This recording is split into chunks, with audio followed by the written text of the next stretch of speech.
জি এর দুইটা সাউন্ড হচ্ছে, কখনো হচ্ছে গ, কখনো হচ্ছে জ, কখনো গ, কখনো জ।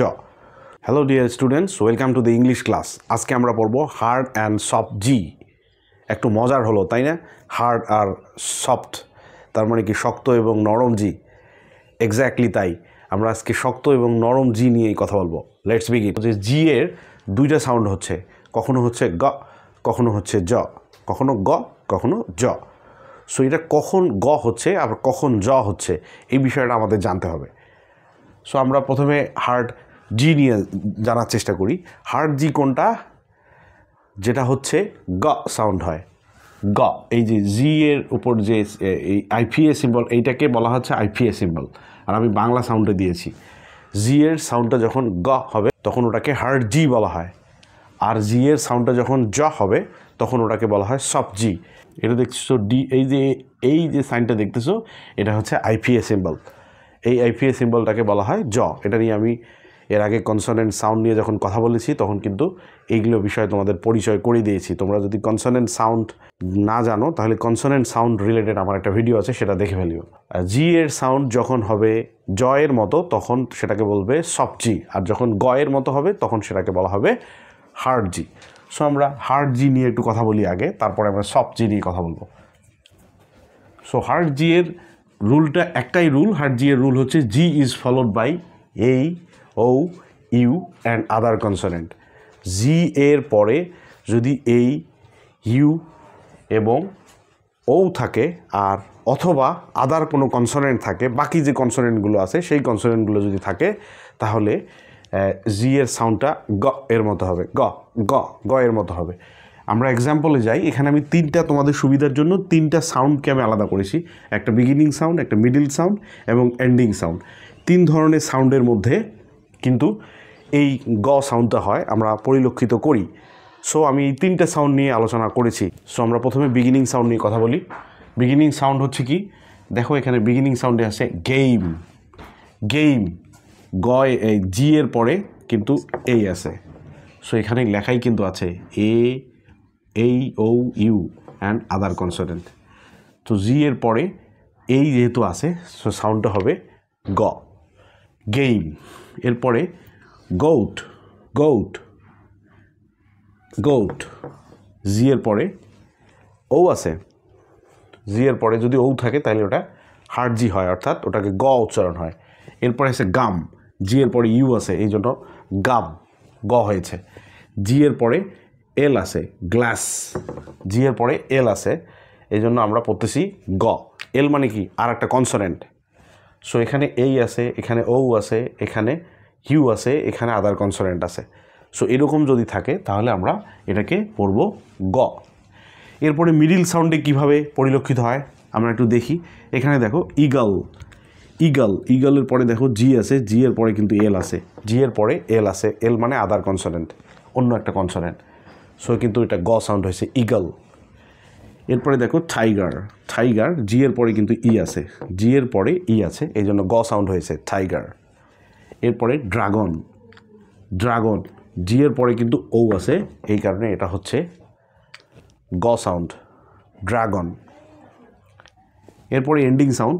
সো এন্ডিং সাউন্ডে আছে দেখা যাচ্ছে এখানে আছে ডগ, এই যে ডগ, জিটা পরে আছে, এখানে ও আছে একটা। এরপরে আছে রাগ, এখানে জিটা আছে, জি এর সাথে ইউ আছে। এখানে আছে ব্যাগ, জি আছে, জি এর সাথে কিন্তু এই আছে। সো এইগুলোকে আমরা পড়তেছি গ সাউন্ড। এরপরে আমি সফট জি, যেটাকে বলা হচ্ছে সফট জি মানে জ সাউন্ড, জ সাউন্ড। জি এর সাউন্ডটা যখন জ এর মতো হয় সেটাকে বলা হচ্ছে মানে সফট জি বলা হচ্ছে, সেটাকে বলি আমরা সফট জি। তো সফট জি এর রুল একটাই, G is followed by E, I, Y, E, I, Y. G এর সাথে থাকবে এই তিনটা, তখন আমরা সেটাকে জ বলবো। সো এখানেও আমি তিনটা সাউন্ডকে ভাগ করেছি, বিগিনিং, মিডিল এবং এন্ডিং। সো বিগিনিং সাউন্ডে দেখো জি রাফ, জিরাফ, জি এর পরে আই আছে, দেখো জি এর পরে আই যদি থাকে তাহলে জ সাউন্ড হয়, জিরাফ। জি ওয়াই, জিপসি, জি এর পরে যদি ওয়াই থাকে আমরা ওটাকে জ সাউন্ড বলি। এরপরে আছে জেন্টাল, জেন্টাল, জি এর পরে ই আছে আমরা ওটাকে জ সাউন্ড বলতেছি। মিডিল সাউন্ডে আছি আমরা এখন। সো মিডিল সাউন্ডে দেখি ম্যাজিক, ম্যাজিক, জি এর পরে আই আছে, জি এর পরে যদি আই থাকে তাহলে জ সাউন্ড হয়, ম্যাজিক। এরপরে আমরা দিই এজেন্ট, এইজেন্ট, এইজেন্ট, জি এর পরে ই আছে, জি এর পরে যদি ই থাকে তাহলে জ সাউন্ড হয়, এটা হচ্ছে সফট জি, এইজেন্ট। এরপরে ইন্ডিং সাউন্ড, একদম ওয়ার্ডের শেষের দিকে যে সাউন্ডটা হয় সেটাকে ইন্ডিং সাউন্ড বলা হয়। তো ইন্ডিং সাউন্ড আমরা দেখি এখানে আছে ফেজ, ফেজ। তো ফেজে দেখো জি ই আছে লাস্টে, জি এর পরে ই থাকলে জ হয়, ফেজ। এরপরে জাজ, জি ই আছে, জাজ, জ সাউন্ড। এরপরে এনার্জি, এনার্জি, জি এর পরে ওয়াই, জি এর পরে যদি ওয়াই থাকে তাহলে ওটাকে আমরা জ সাউন্ড বলবি, এনার্জি। এই হচ্ছে হার্ড আর সফট জি, তার রুল। এখন কিছু ওয়ার্ড আছে যেখানে হার্ড এবং সফট দুইটাই একসাথে থাকে। একটা ওয়ার্ডের মধ্যে হার্ড এবং সফট, শক্ত এবং নরম দুইটা মিলে একটা ওয়ার্ড তৈরি হয়। সো আমরা সেটা একটু দেখি। এখানে আমি একটু দেখাচ্ছি তোমাদের। গারাজ, গারাজ, দেখো এখানে গারাজ, জিটা এখানে গ হয়েছে, এখানে জ, গারাজ মানে জ, এখানে হয়েছে গ, এখানে হয়েছে জ, তাই না? খুবই মজার। সো এখানেও কিন্তু নিয়মের মধ্যে তারা আছে। জি এর পরে এই হয়েছে, জি এর পরে যদি এই থাকে তাহলে গ হয়, আবার জি এর পরে যদি ই থাকে তাহলে কিন্তু জ হয়। সো তারা নিয়মের মধ্যেই কিন্তু আছে, গারাজ। এরপরে দেখো জিওগ্রাফি, জিওগ্রাফি, জিওগ্রাফি, এই যে জিওগ্রাফি, জিওগ্রাফি, জি এর পরে ই হয়েছে এই জন্য জ হয়েছে এটা। আবার জি এর পরে আর মানে অন্য কোনো কনসোনেন্ট, এই ওয়াই বাদে আর একটা অন্য কনসোনেন্ট হয়েছে, সো এটা গ হয়েছে। তো জিওগ্রাফি। তাহলে আমরা দেখলাম যে এমন কিছু ওয়ার্ড আছে যেখানে হার্ড এবং সফট দুইটা জিএ আছে, অর্থাৎ গ এবং জ সাউন্ড হয়, এইরকমও ওয়ার্ড আছে, আমরা সেটা দেখলাম। এখন প্রশ্ন হচ্ছে যে এই যে নিয়মগুলো আছে, এই নিয়মের বাইরে কি কোনো কিছু নাই যেখানে সাউন্ডটা উল্টাপাল্টা হয়, নিয়ম মানে না, এরকম তো অনেক আছে, তাই না? অনেকেই তো নিয়ম ভাঙার চেষ্টা করে। সো এই হার্ড আর সফট রুলও মাঝে মাঝে নিয়ম ভাঙার চেষ্টা করেছে, আমরা সেটা একটু দেখব।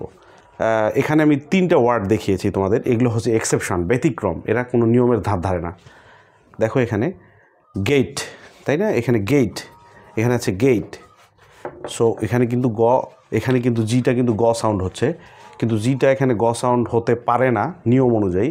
যে জি এর পরে যদি ই থাকে, জি এর পরে যদি ই থাকে তাহলে এটা একটা জ সাউন্ড হয়, কিন্তু এখানে গ সাউন্ড হয়েছে।